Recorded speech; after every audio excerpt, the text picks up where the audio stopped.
An elementary school student named Shoya Ishida and his friends bully Shoko Nishimiya, a transfer student who was born deaf. When word of the bullying reaches the principal, Shoya is framed as the sole perpetrator by his friends.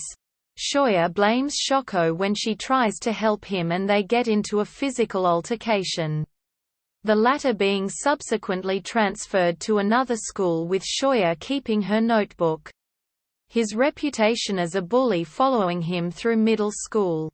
Shoya becomes a depressed loner in high school who eventually believes suicide is his only absolution. But he decides to make amends with those he has wronged before ending his life. Shoya reconciles with Shoko when returning her notebook at the sign language center she is attending, realizing she is still lonely due to her shyness.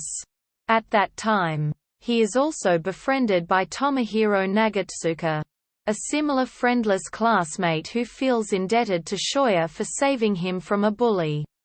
Shoya would try to meet up with Shoko to help her feed koi in the river, much to the ire of her younger sister Yuzuru, who takes advantage of Shoya illegally jumping into the river to retrieve Shoko's notebook to take a photo of the incident and post it online to have him suspended from school.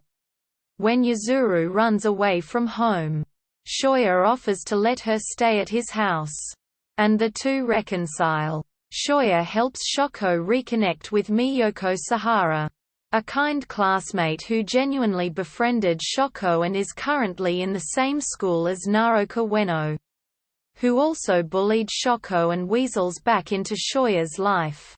Shoko also meets Miki Kawai, her elementary school class president who now attends the same school as Shoya and is in a relationship with Satoshi Mashiba. Shoko later gives Shoya a gift and verbally confesses her feelings for him, but runs off upset when Shoya mishears her. Shoya invites Shoko to an amusement park with Tomohiro, Miyoko, Miki, and Satoshi. They are joined by Naoka, who is infatuated with Shoya while trying to reconnect him with their old friends. Naoka also bears a grudge on Shoko for Shoya's misfortune, Yuzuru secretly recording the encounter for Shoya to see. This leads to the group having a falling out when Miki exposes Shoya's past to the others in desperation to remain blameless in Shoko's bullying, while Shoya isolates himself from everyone but the Nishimiyas. After Shoko and Yuzuru's grandmother passes away, Shoya takes them to the countryside to cheer them up, where he realizes that Shoko blames herself for everything that has happened to him. Shoya decides to devote his entire social life to the sisters. During a fireworks festival, Shoko leaves early, ostensibly to finish her homework. Shoya follows her to retrieve Yuzuru's camera.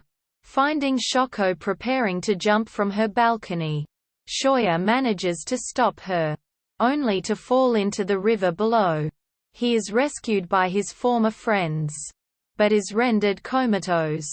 One night, Shoko dreams about receiving a farewell visit from Shoya. Shoya awakens from his coma and makes his way to the bridge, where he finds Shoko weeping.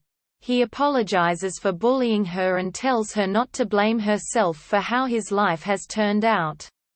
He also admits his original plan to commit suicide, but has decided against it while asking Shoko to help him keep living, to which she agrees. When Shoya returns to school, he reunites with his friends and realizes how much they still care for him. As they all go to the school festival together, Shoya tears up, realizing he has finally redeemed himself as he stopped ignoring everyone around him.